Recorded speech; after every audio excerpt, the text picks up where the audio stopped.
Said, little bitch, you can fuck with me if you wanted to. These expensive. The terrifying moment I locked eyes with the man who walked out on me 10 years ago.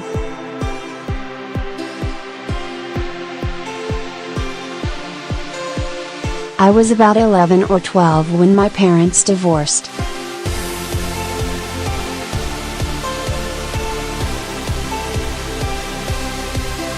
All I knew was that my dad had just disappeared and essentially abandoned me, and that really hit hard.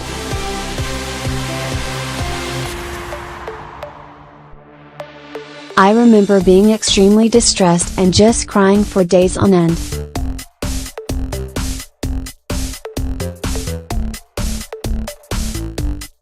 I was extremely confused.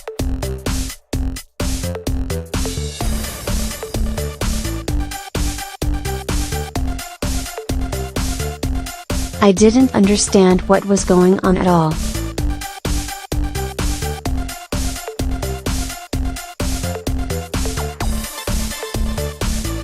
I look at childhood photos of me and my dad and I don't really have any memory of it.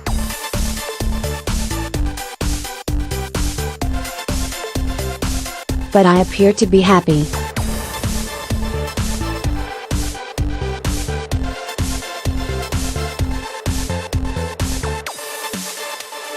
And my dad seems to be happy.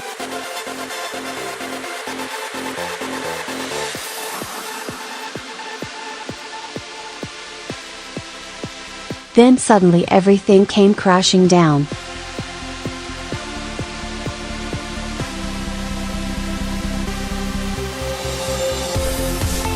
I often ask myself, was that smile concealing something back then?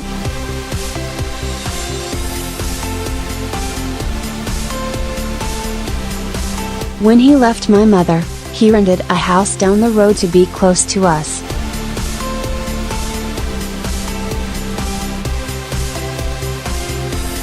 I was so confused and devastated by him leaving that I didn't want to see him at all.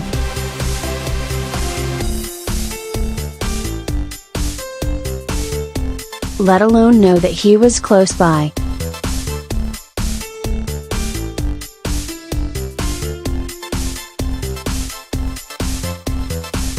I was already struggling at school, attempting to fit in, so when he left, I felt like there was even less of a support network at home. DALEY, who suffers from bipolar disorder, wants his father to accept him as his son.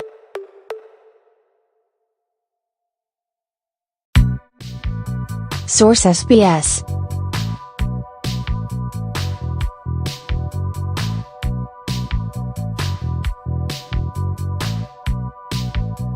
My parents never seemed to get along and it was a harsh childhood with memories of a lot of shouting, but at least he was there.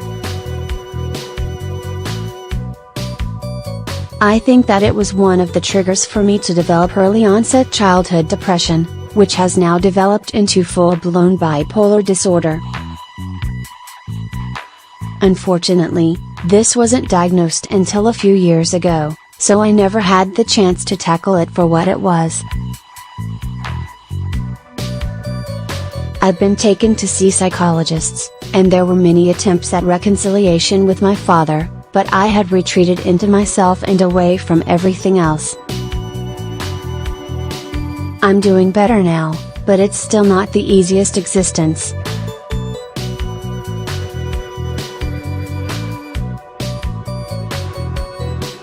When you're struggling with the roller coaster that is bipolar disorder, social anxiety often comes along for the ride. I've had trouble picking up the phone to close friends, let alone for a man I'd actively avoided for several years. I struggled to interact with him in person, so all I was left with was phone interaction.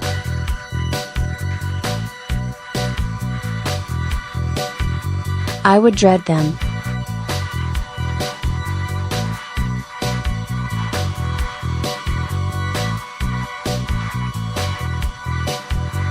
Often, I try and avoid high-pressure social situations, and for me, This was as hard as it gets. I felt guilty, but I was trying to protect myself from having to deal with these intense feelings.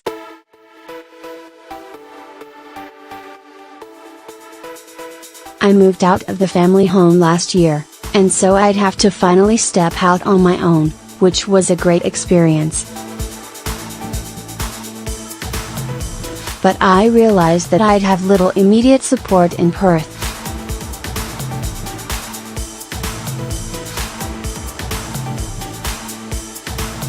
I had, and still have, my partner, who is an amazing woman, but that's a different type of support. I yearned to be able to talk with my father, to be able to discuss my life with him, where I was, where I am, and where I wanted to go. I also knew that he was struggling, so I wanted to reach out and let him know that I was ready to connect.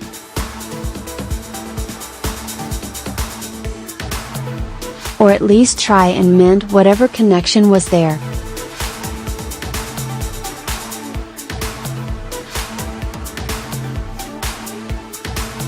I hadn't hugged him, or talked to him properly essentially ever, let alone look him in the eye.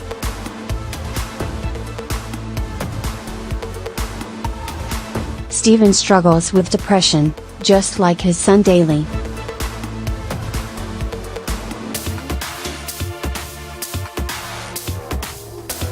Source supplied.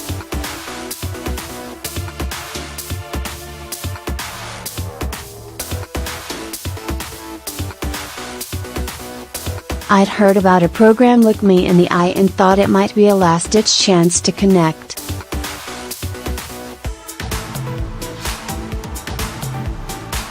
I was becoming independent, and if we couldn't connect, I thought I may have to simply leave him by the wayside and move on completely. I couldn't afford to have the baggage, as brutal as that may sound.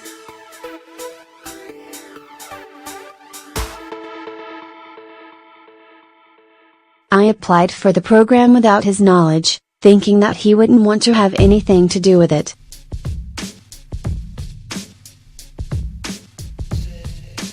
But was surprised when the team told me that he was willing to come on board.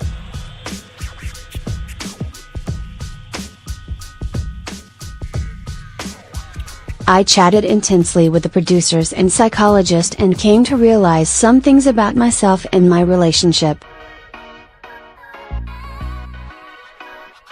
with my dad that I don't think I ever would have if I hadn't reached out to the program.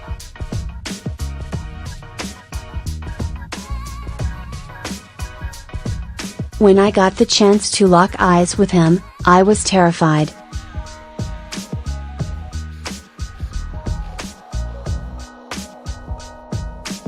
I didn't know what I would see.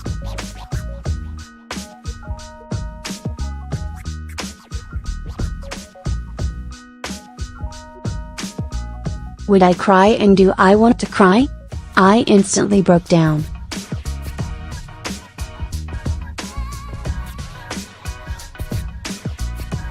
All the hurt flowing in at once, but once I regained eye contact,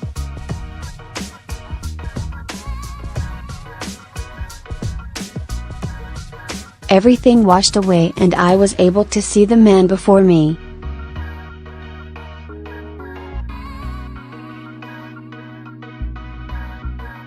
It was the most human I'd ever seen him.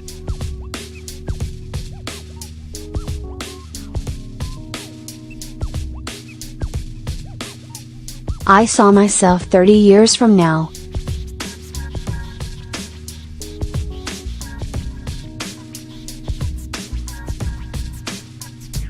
I knew he was sorry and I knew he wanted to talk.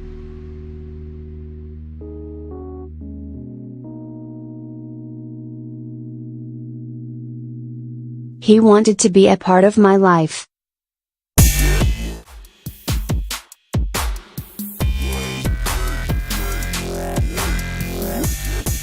He was struggling, like me, two men fighting a mental health battle, and unable to talk about it with anyone. I had built a support network, but I felt like he only had me.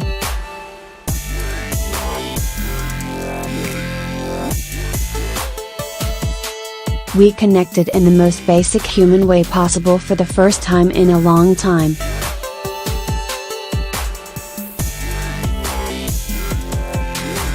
He explained himself to me.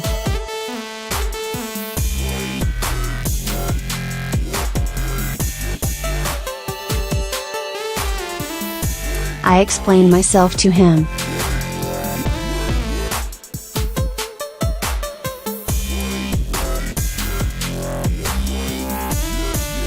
And it all began to make sense.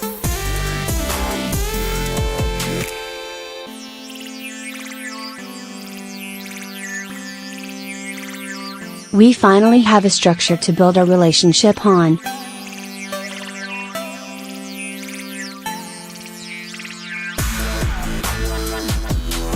It's going to be a lot of work, and I've got to work on myself to make sure I can be there for him.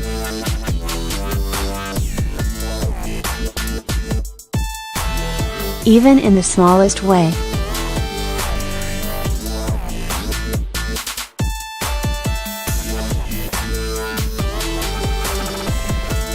Having the chance to look him in the eye and confront him and confront myself is an opportunity I'll never regret.